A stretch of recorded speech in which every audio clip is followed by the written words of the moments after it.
Spectrum of hydrogen या दिया जा सकता है कि स्पेक्ट्रल सीरीज ऑफ हाइड्रोजन, यानी इधर जो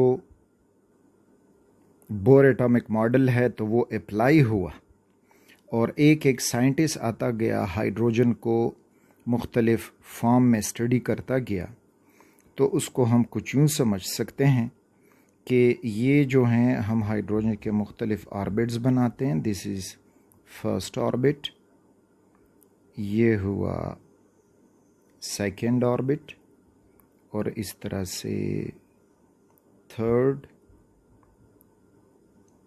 फोर्थ, फिफ्थ और इन्फिनिटी। अच्छा, इनमें फिर थोड़ा सा वो प्रॉपर अरेंजमेंट वो आगे एक इमेज में आपको दिखाऊंगा, क्योंकि energy difference between the adjacent shell decreases as we go away from the nucleus, लेकिन मैंने इक्वल बना दिए हैं ताकि हम इस कॉन्सेप्ट को सही तरीके से समझ सकें। अब इसमें यह था कि एक साइंटिस्ट ने इलेक्ट्रॉन को सेकेंड ऑर्बिट से फर्स्ट में ले आया, थर्ड से फर्स्ट में ले आया, फोर्थ से फर्स्ट में, फिफ्थ से फर्स्ट में और इन्फिनिटी से फर्स्ट में। तो इसके जो सीरीज़ बने that series is known as Lyman series.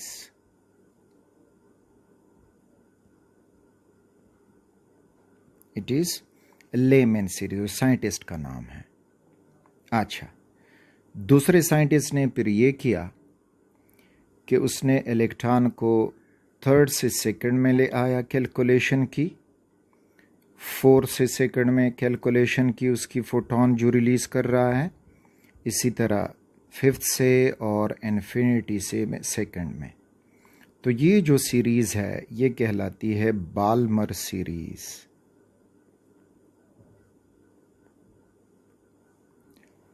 अगला जो साइंटिस्ट, तो उसने फोर्थ से थर्ड में इलेक्ट्रॉन ले आया, फिफ्थ से थर्ड में ले आया और इन्फिनिटी से थर्ड में ले आया। ये कहलाता है पाशन सीरीज। मैं इधर लिख देता हूं पाशन सीरीज। अगले साइंटिस्ट ने ये किया कि फिफ्थ से इलेक्ट्रॉन को फोर में ले आया और इन्फिनिटी से फोर में ले आया। ये कहलाता है ब्रैकेट सीरीज। और फाइनली इन्फिनिटी से फिफ्थ में ले आया। एक और भी है लेकिन वो हमारे कोर्स में शामिल नहीं है। तो ये जो सीरीज़ बना इन्फिनिटी से फिफ्थ तक, ये कहलाता है फर्न सीरीज। पी इसमें साइलेंट है, फर्न सीरीज। तो ये वो मुख्तलिफ स्पेक्ट्रल सीरीज़ हैं हाइड्रोजन के। अब इन सीरीज़ में आप लोगों ने ये याद रखना होगा कि इन सब ने ये फार्मूला इस्तेमाल किया कि wave number is equal to Rydberg's constant into 1/n1 square minus 1/n2 square. यानी वेव नंबर फाइंड करना, फिर वेवलेंथ में कन्वर्ट कर देना। तो सब जो है इसी रिलेशन को इस्तेमाल करके अपने ये स्पेक्ट्रम प्रेजेंट कर चुके हैं। और ये रिलेशन डिराइवेशन हमने पिछले लेक्चर्स में एक्सप्लेन की है कि किस तरह ये डिराइव हुआ है। अब इसमें जो लेमैन है, तो ये चीज़ें आपको याद रहनी चाहिए, एमसीक्यूज़ में दूसरे में पूछी जा सकती हैं कि जो लेमैन सीरीज़ है इसमें उसका जो लोअर ऑर्बिट है n1, तो वो है 1 और हायर ऑर्बिट n2 जो है वो है 2, 3, 4, 5 एंड इन्फिनिटी। ये लेमैन का लोअर ऑर्बिट है। और ये जितनी भी अपने वेवलेंथ कैलकुलेट करेगा या कर चुका है, तो आपको जो रीजन मिलेगा इनके वेवलेंथ का, तो वो होगा अल्ट्रा वायलेट रीजन। तो एक ये चीज़ याद होनी चाहिए कि लेमन सीरीज़ जो है वो अल्ट्रा वायलेट रीजन में हमें दिखाई देती है, लेकिन वो अल्ट्रा वायलेट रेज हमें आंखों से नहीं दिखाई देंगे, हम स्पेक्ट्रोमीटर की मदद से उनको डिटेक्ट कर सकते हैं। फिर जो बाल्मर सीरीज़ है,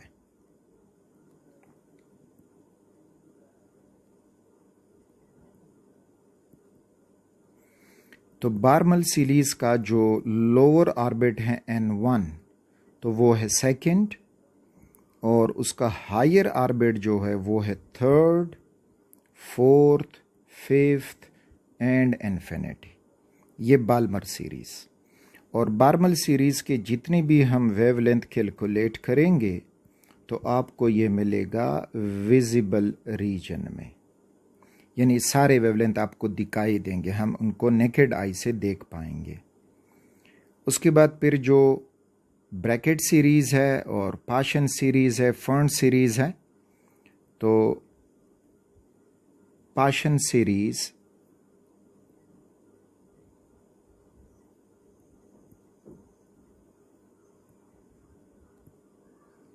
इसका अब लोअर ऑर्बिट N1 वो 3 है, हायर ऑर्बिट N2 तो वो इसका 4, फिफ्थ और इन्फिनिटी। तो इसका जो रीजन होगा, इसके जितनी भी वेवलेंथ हमें मिलेंगे तो वो मिलेंगे नियर इंफ्रारेड में, यानी विजिबल के करीब इसके लाइन बनेंगे। तो विजिबल के बाद इंफ्रारेड रेस शुरू होते हैं, तो इस वजह से हमको इनको नियर IR रीजन कहते हैं। उसके बाद जो ब्रैकेट है,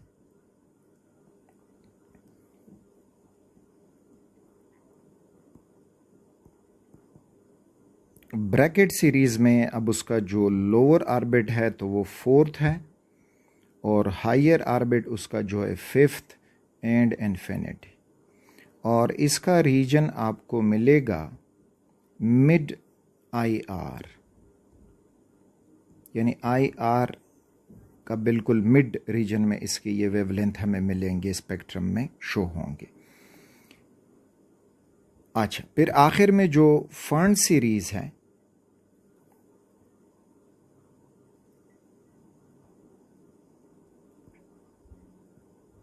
तो फर्न सीरीज का जो लोअर ऑर्बिट है दैट इज फिफ्थ, और हायर ऑर्बिट इन्फिनिटी यानी 6, 7, 8 इनी होगा।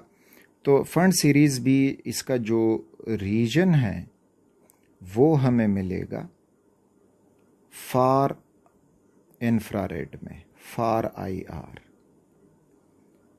तो वेरी सिंपल क्वेश्चन है, बस MCQs के लिए आप लोगों ने ये याद रखना है कि कौन सा सीरीज किस रीजन में दिखाई देगा या किस रीजन में वो स्पेक्ट्रल लाइन रिलीज करेगा, और कौन सी सीरीज का लोअर ऑर्बिट कौन सा है। तो इसमें बाल्बर आपको विजिबल में मिलेगा, लेमन अल्ट्रावायलेट में मिलेगा, और बाकी तीनों जो हैं वो आपको इंफ्रारेड रीजन में मिलेंगे।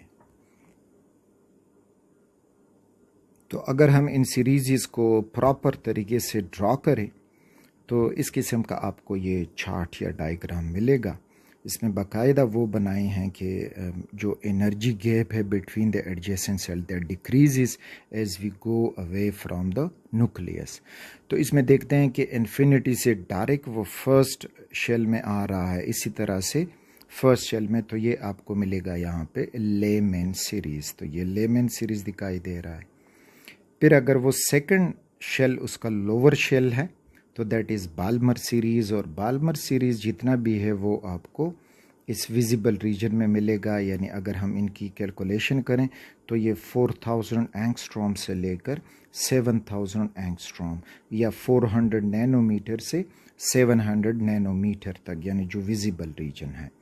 उसके बाद फिर फर्न सीरीज़ आपको दिखाई दे रहा है, this is the fern series, और इसका जो लोअर ऑर्बिट है दैट इज़ 3। फिर ब्रैकेट सीरीज़ जो है उसका लोअर ऑर्बिट है 4, और फर्न सीरीज़ जो है उसका लोअर ऑर्बिट आपको 5 दिखाई दे रहा है। और ये तीनों जो हैं वो IR रीजन में आपको मिलेंगे, और IR में जो विजिबल के करीब होगा, बाल्मर सीरीज़ के करीब, तो वो नियर इंफ्रारेड, फिर उसके बाद फार इंफ्रारेड, और इसी तरह फार। तो इसको मिड इंफ्रारेड होना चाहिए कि ये मिड इंफ्रारेड में आपको मिलेंगे। अच्छा, अब इनसे रिलेटेड अगर कोई पूछ ले कि कौन सी सीरीज़ की एनर्जी ऑर्डर क्या है, तो एनर्जी ऑर्डर के लिए आपने ये याद रखना होगा कि जो लेमेन सीरीज़ है, it has more energy than Balmer series, यानी कौन सी सीरीज़ में ज़्यादा एनर्जी रिलीज़ होगी, और Barmer series releases more energy than that one Paschen series. Paschen has more energy than bracket series, and bracket series has more energy than Ferns series. यानी जो lowest energy वाला है तो वो Ferns सीरीज़ है। फिर अगर कहीं पे पूछा जाए कि इनके रीजन्स कौन से हैं, तो रीजन्स के लिए आप लोगों को ये याद होना चाहिए, जो लेमेन सीरीज़ है वो अल्ट्रा वायलेट रीजन में होता है, बाल्मर सीरीज़ विजिबल रीजन में, Paschen series near I R में, और ब्रैकेट सीरीज़ जो है वो मिड आई आर में, जबकि फर्न सीरीज़ जो है वो फार आई आर में। अब अगर हमसे पूछा जाए कि इनका वेवलेंथ बना दो, तो वेवलेंथ कुछ यूँ होगा कि जो लेमेन सीरीज़ है वो छोटे वेवलेंथ के वेव्स उसके बनेंगे इस तरह से, और यूँ बढ़ते जाएंगे इस फॉर्म में। तो इस वजह से wavelength is inversely proportional to energy. Wavelength कम होगा तो एनर्जी ज़्यादा, तो जो लेमेन सीरीज़ है उसकी वेवलेंथ कम है तो वो ज़्यादा एनर्जी रखेगा, और जो फर्न सीरीज़ आखिर में आ रहा है तो इसका वेवलेंथ बढ़ता जाएगा और इसकी एनर्जी भी कम होती जाएगी। फ्रीक्वेंसी का पूछा जाए तो फ्रीक्वेंसी में भी आपको यही मिलेगा कि frequency is inversely proportional to lambda, तो लेमेन सीरीज़ की फ्रीक्वेंसी भी ज़्यादा होगी। वेव नंबर का पूछा जाए तो that also inverse related to lambda, तो इस तरह से वेव नंबर जो है वो भी इसके इन्वर्सली रिलेटेड है। तो लेमेन सीरीज़ का एनर्जी, फ्रीक्वेंसी, वेव नंबर ज़्यादा होगा और डिक्रीज़ होता हुआ फर्न सीरीज़ तक पहुंचेंगे, जिसमें हमें लीस्ट एनर्जी वाले, लीस्ट फ्रीक्वेंसी वाले और लीस्ट वेव नंबर वाले रेडिएशंस मिलेंगे। So this was all about spectrum and hydrogen spectrum.